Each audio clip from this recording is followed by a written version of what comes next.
wabarakatuh.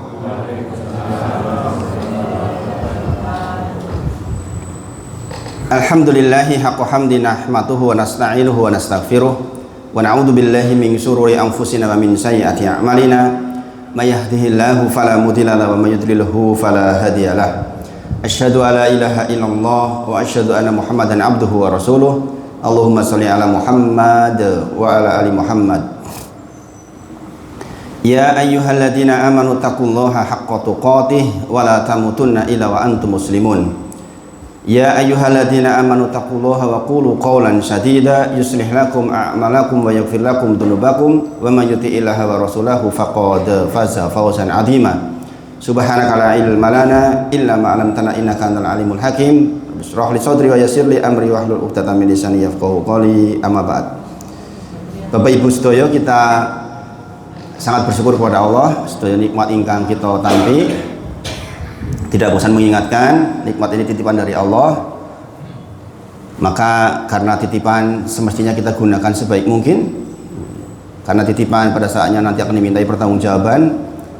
Karena titipan maka harus dirawat sebaik-baiknya sehingga sesuai dengan peruntukannya.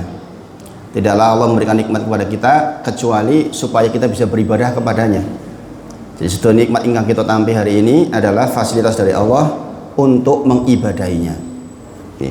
Makanya diulang-ulang, wa ma khalaqatul jinna wal insa illa liya'budun, bahwa kita diciptakan oleh Allah memang dalam rangka untuk mengibadahinya. Nah, semindah malih, seluruh aktivitas kita ditujukan untuk bernilai ibadah di sisi Allah Subhanahu wa taala. Itulah kesyukuran yang sesungguhnya, yaitu dengan memanfaatkan setiap nikmat dari Allah untuk beribadah kepadanya, bukan justru kufur nikmat. Kufur nikmat artinya menggunakan nikmat dari Allah justru untuk bermaksiat kepadanya.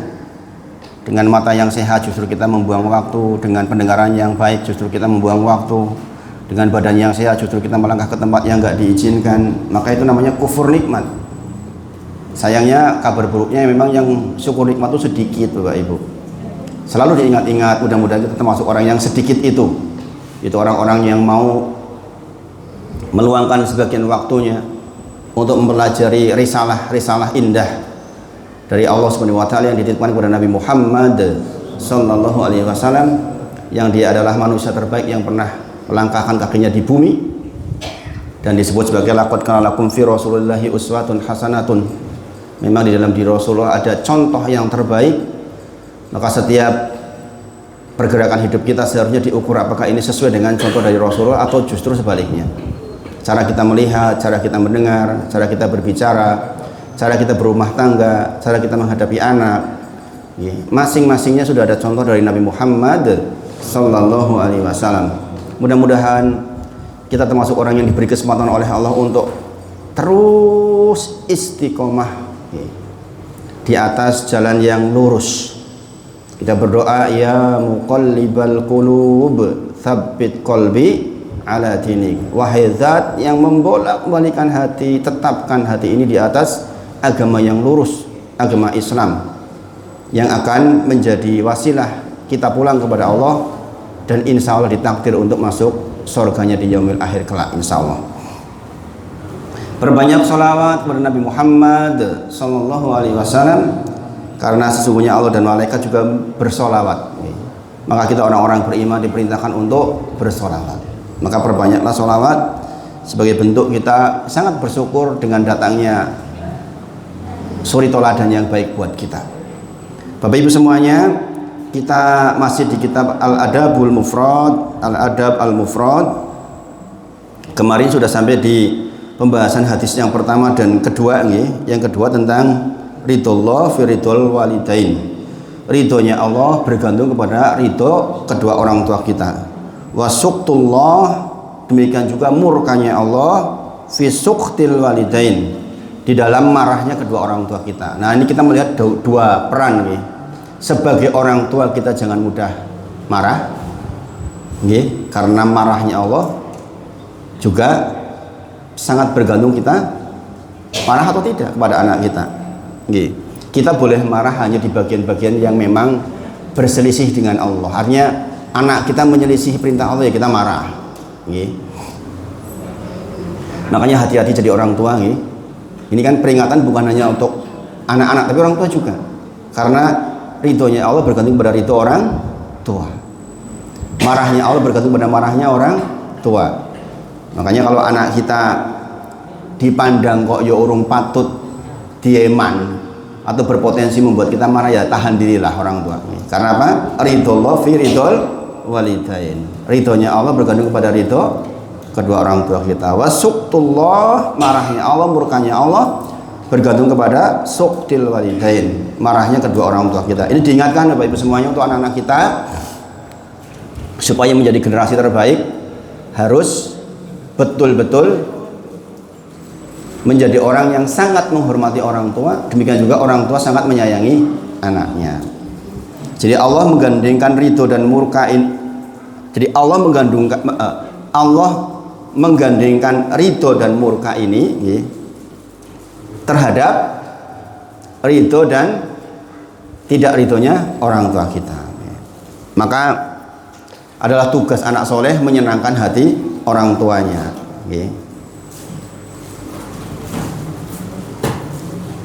Jadi kalau pengen sukses mas-mas itu, pastikan orang tua itu bangga, suka, senang, bikin orang tua senyum.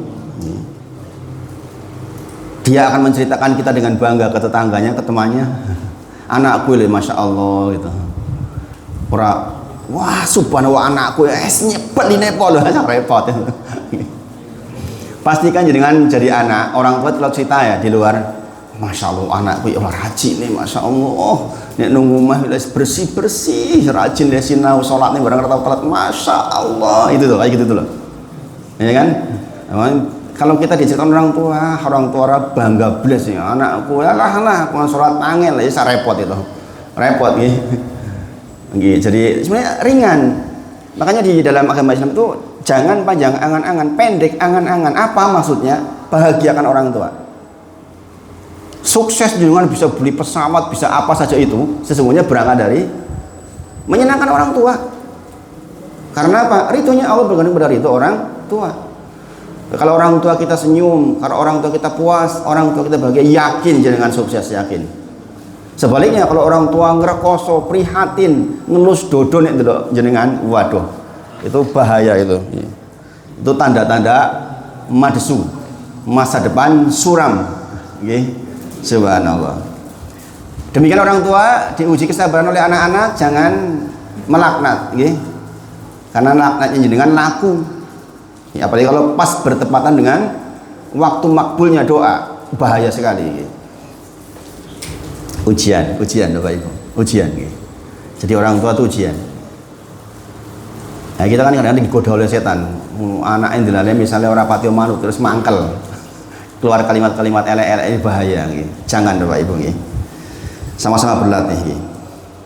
Betapa banyak orang sukses karena ridho orang tuanya, dan ini benar Bapak Ibu semuanya.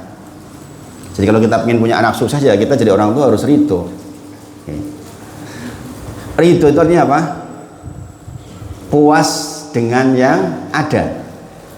Ridho itu kita udah ya pokoknya itu alhamdulillah saya punya anak seperti itu, dioptimalkan bismillah.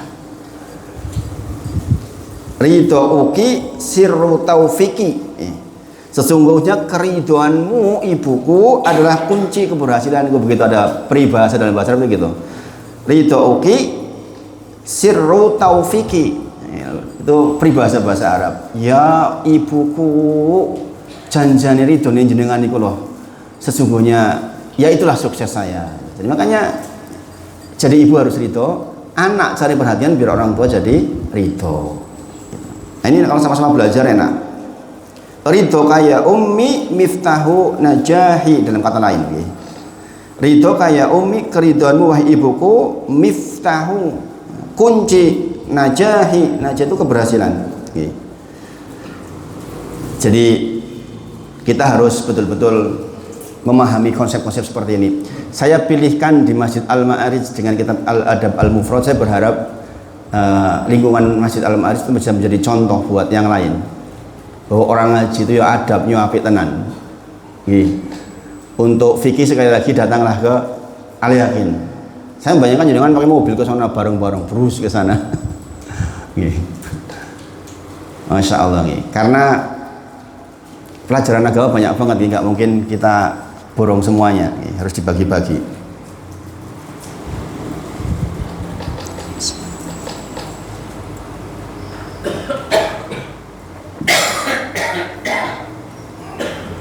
Baik, kita masuk ke bab berikutnya, yaitu birrul yaitu berbuat baik kepada ibu. Bab berbakti kepada ibu.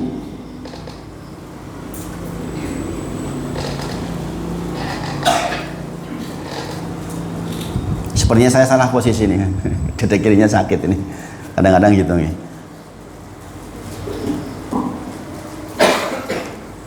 Dikatakan gini, hadasana Abu Asim, dari Abu Asim, dari Bas bin Hakim, an abihi, dari ayahnya, an jaddihi, dari kakeknya, qultu, ia berkata, ya Rasulullah, man abarru, qala ummuk, qultu man abarru, qala ummuk, qultu man abarru, qala ummuk, qultu man abarru, qala abaka, thumma al aqraba fal aqrab. Itu hadisnya ya. Jadi hadis ini dari Abu Asim ya, telah menceritakan kepada kami dari Bas bin Hakim, dari ayahnya, dari kakeknya, ia berkata, wahai Rasulullah, kepada siapakah aku harus berbakti? Beliau menjawab, ibumu. Aku bertanya lagi, kemudian siapa lagi ya Rasulullah? Beliau menjawab, ibumu. Aku bertanya lagi, siapa lagi ya Rasulullah? Ibumu. Aku bertanya lagi, kemudian siapa lagi ya Rasulullah? Beliau menjawab, ayahmu, kemudian kerabat terdekat, lalu kerabat terdekat. Itu bunyi hadisnya begitu. Hadis ini Bapak Ibu semuanya membahas tentang berbakti kepada ibu. Sebagian berpendapat berbakti kepada ibu lebih utama, karena di dalam hadis disebutkan sebanyak 3 kali. Nah, ini kalau pemahaman umum seperti itu, nanti kita bahas sebenarnya bagaimana. Di mazhab Imam Malik sesungguhnya penghargaan atau berbakti kepada ayah ibu itu sebenarnya sama. Nanti kita lihat hadis-hadis pendukungnya. Jadi secara umum sesungguhnya berbakti itu ya sama kepada bapak dan ibu. Cuma di dalam hadis ini terlihat disebutkan 3 kali. Mengapa? Karena Rasulullah ingin menekankan beberapa hal berikut. Mengapa disebut 3 kali? Karena ibu itu mengalami hal yang lebih berat dibandingkan ayah dalam 3 bagian yang tidak dilakukan atau dialami oleh seorang ayah. Yang pertama, seorang ibu mengandung, bapak nggak mengandung. Iya enggak? Kenapa enten bapak mengandung? Banyak ngandung karena orang tahu olahraga. Terlalu banyak lemak. Yang kedua, ibu melahirkan, ayah tidak. Yang ketiga, ibu menyusui, ayah tidak. Tapi saya tanyakan jenengan bapak-bapak, ketika ibu mengandung jenengan susah bukan? Susah tuh, podo tuh susah, susah tuh. Ada yang namanya orang mengandung itu kadang-kadang ada istilah apa namanya itu? Ngidam apa namanya itu? Nyidam gitu. Oh, nek nyidam enten rencang kula niku nyidam kok pengen muntah nek weruh bojone niku pripun? Jadi kalau begitu hamil, udah berkali-kali hamil. Begitu hamil itu langsung kalau lihat suaminya pengen muntah-muntah niku pripun? Susah mboten niku jadi suami? Subhanallah. Kadang-kadang minta makanan aneh-aneh. Ada kisah nih. Mengandung pengen makan rujak. Angel mboten golekane rujak.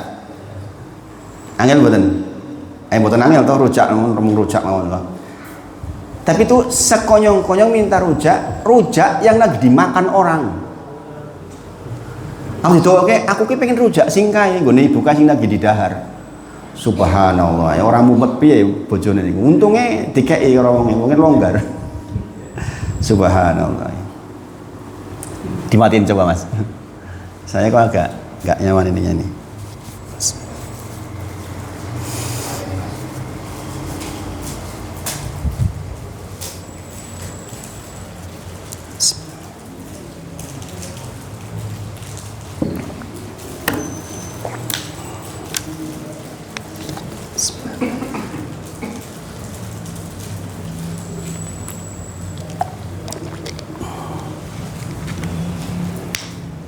Jadi sebenarnya kesusahan yang dialami orang tua sebenarnya sama gitu. Cuma memang untuk kasus mengandung, melahirkan dan menyusui itu kita tuh nggak ingat penderitaan ibu kita kan di dalam kandungan, nggak terlihat oleh anak kita. Gini Bogi, maka ditekan. Gitu. Ketika ditanya kepada siapa harus berbakti, gitu. Man abarru sampai 4 kali, yang 3 kali ada disebutkan ibunya. Karena memang pada kasus mengandung, melahirkan dan menyusui itu anak kita nggak lihat. Masa paling genting perjuangan seorang ibu, anak tuh nggak tahu. Ya kita masih janin, nggak ngerti. Kalau perjuangan seorang ayah kan ketahuan, cari uang, pulang, datang capek, pendidikan dan sebagainya, anak tahu. Makanya kadang-kadang perjuangan ibu kadang-kadang dilupakan karena anak nggak kerasa. Makanya Rasulullah ingatkan lewat hadis tadi. Di dalam Quran surah Luqman ayat ke-14, wa wasaynal insana biwalidayhi, dikatakan hamalathu ummuhu wahnan ala wahnin.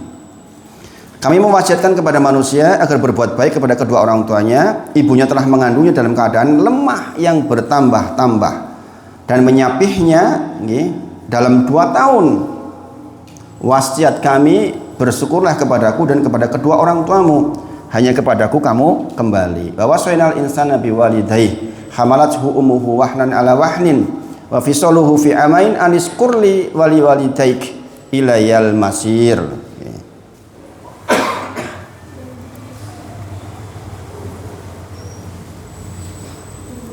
Kemudian di dalam Quran surah Al-Ahqaf ayat ke-15, wa wasaynal insana biwalidayhi ihsana hamalathu ummuhu kurha wa wada'athu kurha wa hamluhu wa fisaluhu salasuna sahra. Kami wasiatkan kepada manusia agar berbuat baik kepada kedua orang tuanya. Ibunya telah mengandungnya dengan susah payah dan melahirkannya dengan susah payah pula. Mengandung sampai menyapihnya itu selama 30 bulan. Sehingga apabila telah dewasa dan umurnya mencapai 40 tahun, dia berkata, ini doa yang sangat terkenal yaitu Rabbi awzidni an askura nikmataka allati an'amta alayya wa ala walidayya wa an amala sholihan tardahu wa aslih li fi dzurriyyati inni tubtu ilaika wa inni minal muslimin. Quran surah Al-Ahqaf ayat 15. Kalau jangan sampai umur 40 itu doanya itu salah satu yang Islam senantiasa dibaca.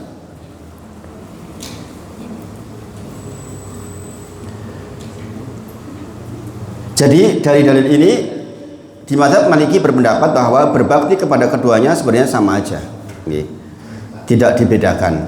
Wabil walidaini ihsan, artinya walidaini berarti keduanya. Adapun Allah sebut dalam hal mengandung, melahirkan, menyusui itu karena sekali lagi kita sebagai anak nggak melihat waktu itu, maka dikabarkan oleh Allah bahwa dulu loh ibumu itu seperti itu, mengandung semakin lemah, semakin susah gitu.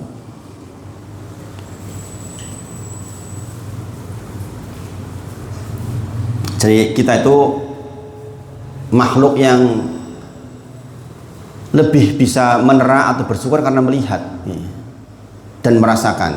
Kalau nggak melihat dan merasakan ya beda. Ben dikandung ibumu 9 bulan. Coba nek bapakmu kon gendong kaya aku. Dikai watu 7 kilo. Pakai benting di sini. Kon mlaku-mlaku 9 bulan. Kuat mboten jenengan? Berapa kilo tuh? Ari-ari lahiran berapa sama darah berapa itu? 5 kilo punjul tuh niku. Nah jenengan niku lho, 5 kilo mawon, 5 kilo. Paringi watu 5 kilo dibentingi. Kon mlaku sesasi mawon. Pripun raosé? Ora pingsan we untung. Makanya Allah mengingatkan di sini kepada kita semua bahwa hamalat umuhu kurha.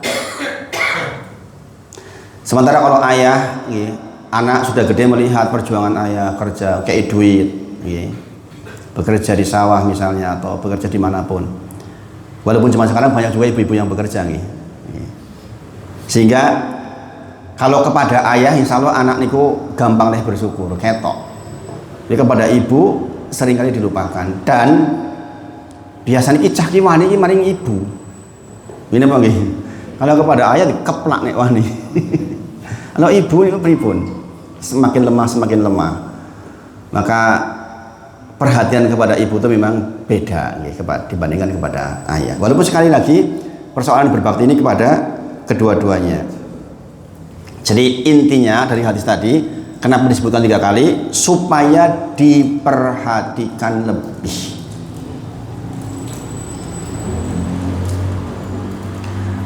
Coba lihat nih hadis pendukung. Ketika Rasulullah menyebutkan tentang durhaka, bunyinya ngaten. Hadis yang menyatakan haramnya durhaka itu menyebut durhaka kepada ibu itu disebut khusus. Dikatakan innallaha harama alaikum, sesungguhnya Allah itu mengharamkan kepada kalian uququl ummahat. Di sini menyebutkan apa? Sesungguhnya Allah mengharamkan kepada kalian untuk berbuat durhaka kepada ibumu, begitu. Kenapa kok nggak disebutkan ayah di situ nih? Sesungguhnya Allah mengharamkan atas kamu durhaka kepada ibu. Disebut ibu saja, bukan berarti tidak kepada ayah. Kepada ayah juga jangan nggak boleh durhaka. Iki sing cerita ayah, makanya protes ini. Karena potensi durhaka pada ibu itu lebih besar. Ini banyaklah. Saya kedatangan orang konsultasi ini tadi juga barusan kesini, ada yang Ustadz minta waktu, Ustadz saya mau konsultasi, mau ke tempat jenengan, bisa kapan ki?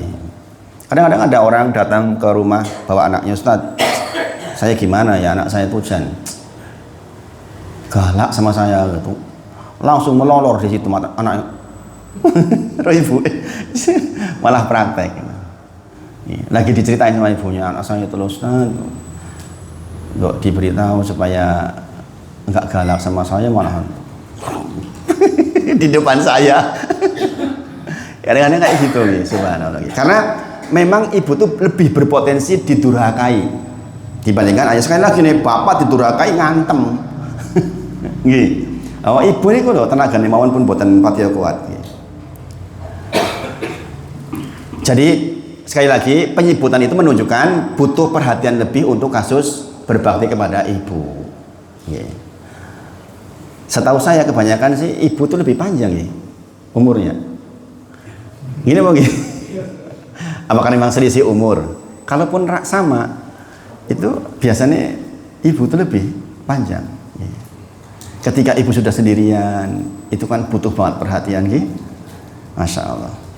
Sekarang, apa bukti bahwa bapak pun sama sesungguhnya kedudukannya tentang masalah berbakti? Hadis ini Bapak Ibu, anta wa maluka li abik, kata Rasulullah, kamu dan hartamu adalah milik ayahmu. Jiwamu itu loh, dirimu itu loh, dan seluruh hartamu itu milik ayahmu. Ini menunjukkan berarti kedudukan orang tua yang namanya ayah juga sangat tinggi. Ya, maka sekali lagi jenengan jangan salah pengertian, karena di masyarakat memang berkembang berarti baktinya kepada ibu 3 kali lipat dibandingkan pada ayah. Enggak, sama. Ada pun disebutkan berulang-ulang supaya apa? Perhatian lebih. Karena yang lebih berpotensi tidak dibaktii itu ibu. Ini orang bapak ora berbakti wedi. Ora kayak sangu kowe, ya wis meneng. Iya kan? Nah itu. Kemudian nasab seorang anak dialamatkan kemana? Bapak apa ibu dalam Islam? Bapak nggih? Wahid bin Tirmidzi. Bapak saya namanya Pak Tirmidzi. Jadi nasab itu ke ayah menunjukkan bahwa bakti ke ayah itu sama aja kayak ke ibu, sama. Sekali lagi, bakti kepada ibu ditekan karena apa? Karena sering lupa. Kemudian lebih berpotensi didurhakai. Kemudian kebutuhan ibu untuk dibakti lebih besar daripada seorang bapak. Iya, itu faktanya. Karena lebih lemah. Kalau begitu, Bapak Ibu semuanya, kalau kebaktian kita kepada ibu dan ayah kita memang sama, bagaimana sekarang kalau ada kasus ngaten, ibunya perintah, bapaknya perintah di waktu yang bersamaan? Misalnya, ini ditanyakan, ya Imam Malik, ini tanya ke Imam Malik, ya. Ayahku memintaku pergi ke Irak, sementara ibunya minta ditemani. Siapa yang harus didahulukan? Bapaknya perintah yang Klaten. Ibune ora le ya, kok kowe ngoncone aku le. Sekarang dengan dalil yang sudah kita baca gimana? Gimana Bapak Ibu? Bentuk bakti bareng-bareng kepada kedua orang tua itu gimana? Imam Malik jawabnya ngaten, ya kedua-duanya dibakti dengan cara apa? Dengan cara ibu digawa nyang Irak. Sampai begitu. Ibu tetap dikonsoni, digawa mlaku, bapak perintah yo dilakoni. Paham Bapak Ibu nggih? Saking kebaktian ke orang tua itu harus begitu Bapak Ibu. Nah, kita jadi orang tua jangan merepotkan anak juga nggih. Kalau kita bikin yang aneh-aneh kita bingung nggih. Kita sebagai orang tua yang harus lebih bijaksana. Jadi bahwasanya bakti kepada keduanya penting. Kemudian kalimat qala abaka tsumma al-aqrab wal aqrab, ayahmu kemudian kerabat yang terdekat dan kerabat yang terdekat, maksudnya kan Bapak Ibu. Jadi berbakti itu ada prioritas. Tentu yang pertama adalah kepada ibu bapak. Jangan kebalik-balik maksudnya. Jangan kebalik-balik. Baru kepada kerabat, baru kepada orang lain. Jangan kepada orang lain bisa baik banget, tapi kepada orang tua malahan enggak baik. Ini masalah Bapak Ibu semuanya. Maka dikatakan abaka bapakmu, tsumma al-aqrab wal aqrab, ayahmu, kemudian kerabat yang terdekat. Nah, ini kita memilih dan memilah amalan supaya kita pulang dalam jumlah amal yang banyak, Bapak Ibu, pahalanya banyak. Oh, jumari wong liya sopan banget karo ibuke malahan ora sopan. Sekali lagi, yang paling berhak mendapatkan kalimat terbaik siapa? Orang tua kita. Qaulan karima, bahasa Qur'annya begitu.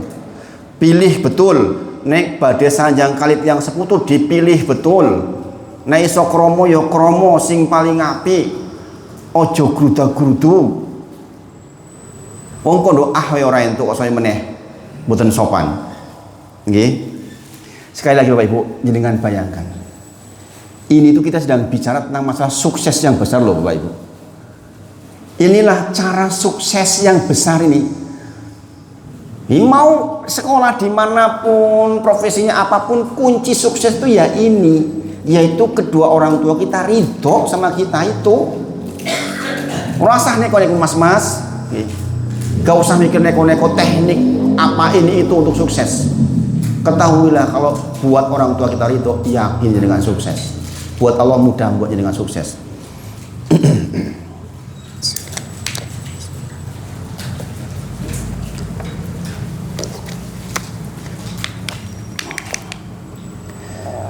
Jadi semakin dekat kekerabatannya, semakin penting untuk disambung. Okay? Yang pertama itu saja ring satu. Ring satu itu adalah ayah ibu, jalur ayah, jalur ibu, jalur ayah, jalur ibu. Okay. Kemudian mahram kita dan seterusnya. Okay.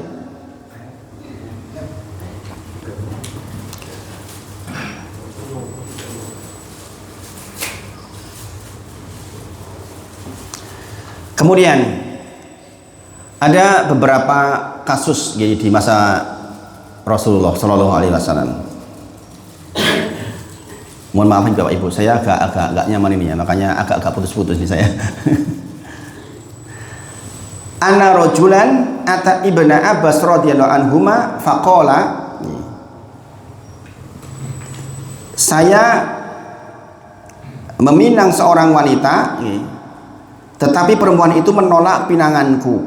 Subhanallah. Ada seorang laki-laki meminang seorang perempuan, tetapi perempuan itu menolak pinanganku.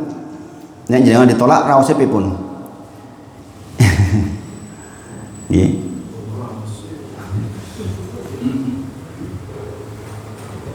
Kemudian setelah kedatanganku, setelah dia menolak saya, datang pria lain meminang orang itu juga, diterima Bapak Ibu.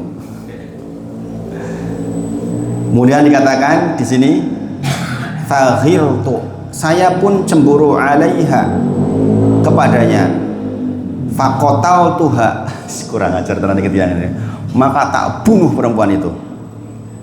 Banyak nggak terjadi pembunuhan gara-gara cemburu? Ini zaman Rasulullah ada terjadi nih.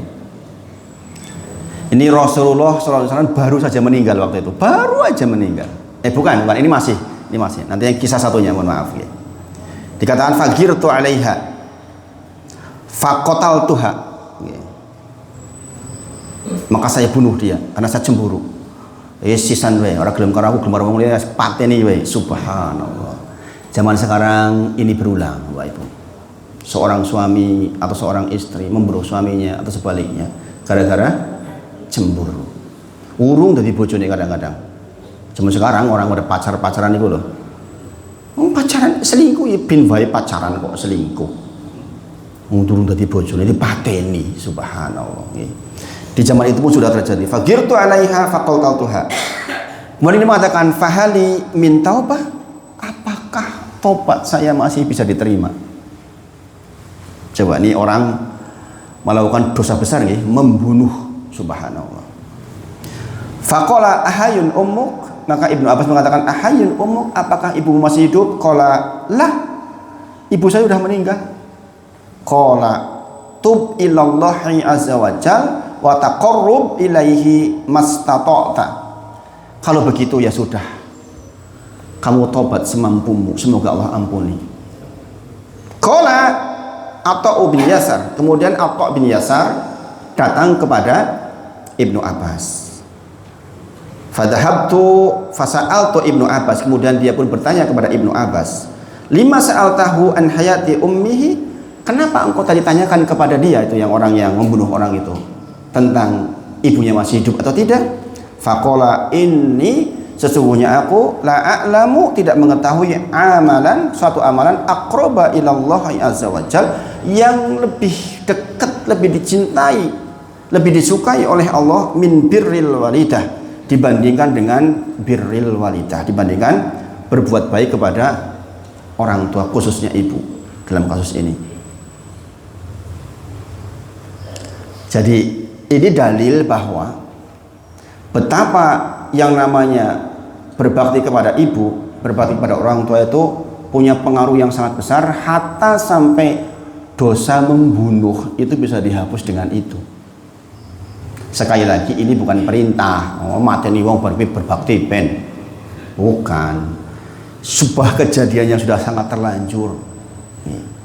Itu saja dikatakan ahayun ummuk, apakah ibu masih hidup? Saya orang ini lah, sudah meninggal ibu saya. Seandainya masih hidup, maksudnya adalah kamu berbaktilah kepada orang tuamu, maka niscaya dengan baktimu itu Allah akan ampuni dosa-dosa kita. Subhanallah, masya Allah Bapak Ibu. Sebenarnya nggak sulit toh Islam itu, ya nggak Bapak Ibu? Jangan belajar kayak gini coba. Islam tuh nggak sulit, jangan sholat rapi, zikir rapi, bertetangga secukupnya, aktivitas lingkungan secukupnya, kemudian jangan berbuat baik kepada orang tua, maka jenengan sudah melakukan jihad besar yang berujung pada surganya Allah Subhanahu wa taala. Mboten urusan dangik-dangik warna-warna. Ora kudu duwe duit sing akeh men, ora kudu duwe gedung sing gede-gede, ora kudu duwe mobil sing apik-apik, cukuplah jenengan tahu ilmu seperti ini, maka jenengan sukses. Masya Allah. Kemudian ada pelajaran yang kita ambil di sini, yaitu tentang kisahnya Ibnu Abbas, bahwa sahabat muda ini bisa memberikan solusi yang bahkan sahabat lain pun ragu-ragu untuk memberikannya. Tadi kalimatnya apa? Di bagian bawah adalah ini, sesungguhnya aku la a'lamu amalan. Sesungguhnya saya tidak mengetahui ada suatu amalan aqrab yang lebih dekat ilallah kepada Allah Azza wa Jal min birril walidah, dibandingkan birril walidah, dibandingkan dengan berbuat bakti kepada kedua orang tua kita. Ini Ibnu Abbas itu sahabat muda. Kenapa dia menjadi pinter luar biasa? Nah, ini doanya ini diamalkan Bapak Ibu. Allahumma faqihu fiddin wa alimhu ta'wil. Ini doanya Rasulullah untuk Ibnu Abbas. Ya Allah, berikan kefahaman kepadanya dalam urusan agama. Allahumma faqihu fiddin. Kemudian dan alimhu ta'wil. Ajarkanlah dia ilmu ta'wil, maksudnya ilmu tafsir Al-Quran kepada Ibnu Abbas, dan dikabul doanya Rasulullah. Maka Ibnu Abbas itu sahabat muda yang sering dibawa-bawa di dalam rapat-rapat besarnya sahabat senior, sampai para sahabat yang lain kadang-kadang protes ketika Umar atau Abu Bakar membawa Ibnu Abbas ke dalam rapat besar itu. Mereka mengatakan, saya juga punya anak yang seumur Ibnu Abbas, kenapa hanya Ibnu Abbas saja yang dibawa ke sini? Karena beda. Ibnu Abbas itu masih muda tapi ilmunya sangat-sangat luas, ahli tafsirnya para sahabat. Makanya kalau jangan baca kitab tafsir mesti ketemu kalimat Ibnu Abbas berulang kali di mana-mana. Di sepanjang ayat Al-Qur'an di kitab tafsir disebutkan riwayat Ibnu Abbas, riwayat Ibnu Abbas, riwayat Ibnu Abbas.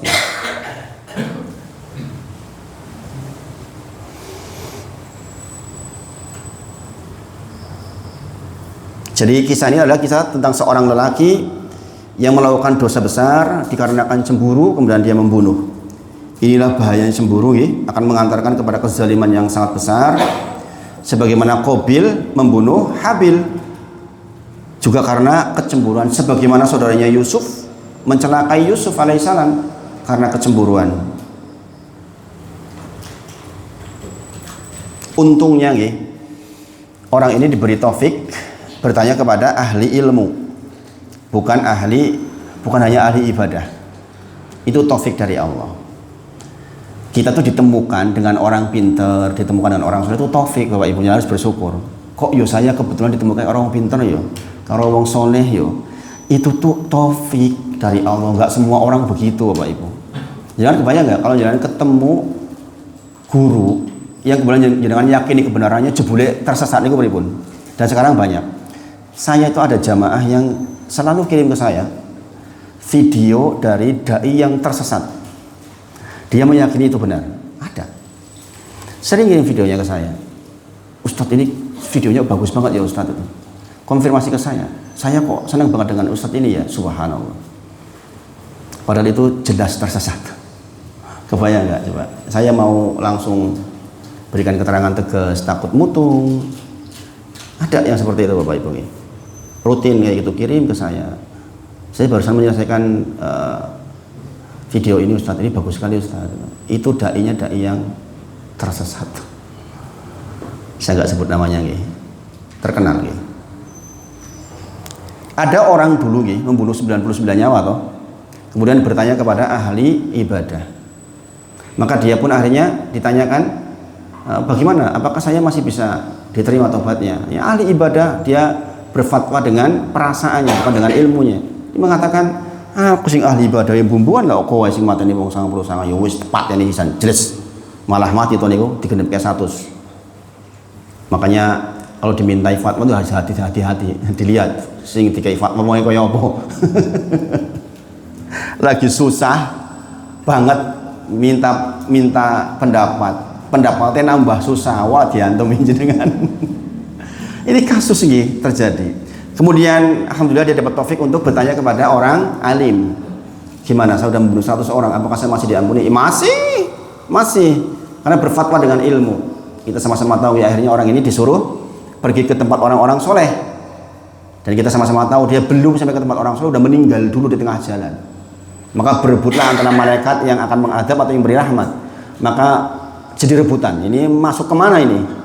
Maka datang malaikat ketiga untuk memberi penengah. Ukur saja jaraknya antara tempat yang dituju dengan tempat yang ditinggalkan. Allah perintahkan kepada bumi untuk mengkeret kepada tempat yang dituju, saking sayangnya. Urung apa-apa niku. Jadi jaraknya selisih sedikit sekali. Karena Allah perintahkan hari itu bumi itu begitu atas perintah Allah. Jadi beruntung sekali orang ketika hidup ditemukan dengan orang soleh, dengan orang pintar, orang yang mengerti. Itu taufik dari Allah. Seperti kasus orang ini, Dia bertemu dengan Ibnu Abbas, orang pinter luar biasa, sehingga jawabannya pas. Ahayun ummuk, ibumu masih hidup? Sayangnya tidak. Dia disuruh bertobat. Andai saja ibunya masih hidup, maka niscaya dosa besar itu terhapus dengan berbakti kepada kedua orang tua. Jadi karena orang alim itu menjawab dengan ilmu Bapak Ibu, bukan dengan perasaan. Makanya sering dikatakan bersabarlah hidup bersama orang soleh, karena orang soleh itu akan mengingatkan jenengan yang seringkali berselisih dengan nafsu panjenengan.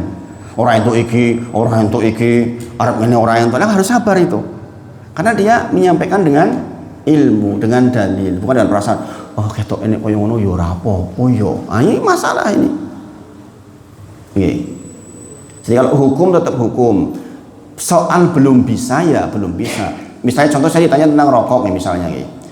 4 dalil besar mengatakan haram. Ya tetap saya sampaikan soal belum bisa soal lain. Ya sudah istighfar. Saya nggak menghukumi orang yang rokok. Saya hanya menyampaikan hukum tentang rokok, tidak menghukumi orang yang rokok. Orang rokok ini punya pilihan, silahkan. Tapi hukum tetap hukum. Itu maksudnya nih. Dan insya Allah bermanfaat. Yang namanya menyampaikan ilmu pada akhirnya nanti bermanfaat insya Allah. Jadi jangan perhatikan Bapak Ibu. Ketika orang melakukan sebuah maksiat, maka rumusnya 2. Jenengan bajut bermaksiat. Yang pertama adalah jenengan taubatan nasuha sebagaimana tadi perintah. Taubatan nasuha ya, semoga Allah mengampunimu. Tapi ada tambahan kan? Nek ibumu isih urip, berbaktilah. Artinya jenengan beramal soleh. Jadi obat dari maksiat yang sudah bajut itu tobat dan banyak-banyak amal soleh. Itu Bapak Ibu semuanya. Quran surah Hud ayat ke-114. Dikatakan wa aqimis sholata tarafain nahari wa sulafan minal lail. Dirikanlah salat pada kedua ujung hari, pagi dan petang, dan pada bagian-bagian malam. Ini perintah untuk mendirikan salat 5 waktu maksudnya nggih. Kemudian dikatakan oleh Allah, innal hasanati yudhibas sayyi'at. Sesungguhnya perbuatan-perbuatan baik itu menghapus kesalahan-kesalahan. Dzalika dzikra lidzakirin. Itulah adalah peringatan bagi orang-orang yang selalu mengingat Allah. Orang tuh nggak bisa Bapak Ibu kon lurus we ora tau maksiat tuh angel. Apalagi zaman sekarang. Dengan tontonan itu kita nggak bisa menghindar dari keburukan. Maka orang yang selalu mengingat Allah adalah orang yang ketika terjadi seperti itu dia segera ingat Allah, kemudian dia bertobat kepada Allah dan beramal soleh. Kita dulu udah pernah baca hadisnya, yaitu hadis dari hadis arba'in. Dulu kita pernah baca. Ittaqillaha haitsuma kunta. Bertakwalah kepada Allah dimanapun engkau berada. Wa abbi'is sayyi'ata al-hasanata tamhuha. Ikutilah perbuatan buruk dengan perbuatan baik, tamhuha, maka perbuatan baik itu akan menutup perbuatan jelek. Ibu-ibu, kalau jenengan misalnya bajut, apalah kondisi ngelek, apa-apa nonton sing ngelek dan sebagainya, segera tutup dengan perbuatan baik. Sebab apa? Tamhuha. Nggih. Innal hasanata, nggih. Innal hasanata, sesungguhnya hasan itu akan menutup yang buruk. Ittaqillaha haitsuma kunta. Bertakwalah kepada Allah dimanapun kalian berada. Wa atbi'is sayyi'ata al-hasanata tamhuha. Segera ikutilah perbuatan buruk jenengan dengan perbuatan baik, tamhuha, maka Allah akan tutup. Wa khaliqin nasa bi khuluqin hasanin. Dan pergaulilah manusia dengan akhlak yang baik. Ada satu kisah lagi di dalam hadis ini diterangkan tentang seorang wanita yang belajar tentang sihir. Tapi sepertinya saya tenaganya sudah off ini. Dari tadi nggak berhenti nih sakit saya nih sebelah kiri nih. Mudah-mudahan tidak apa-apa nih. Sementara itu dulu nih. Sebenarnya saya butuh istirahat ini. Semoga Allah sayang kita semua. Mohon doanya mudah-mudahan kembali sehat. Matur nuwun wa akhiru da'wana alhamdulillahirabbil alamin. Assalamualaikum warahmatullahi wabarakatuh. Sesaat khairan sekali dengan ilmu dibuat mugi-mugi kita sedaya dengan tauhid sampai ke kebenaran dan ilmu. Pokoknya channel dari dalam berita kita singkat kewasan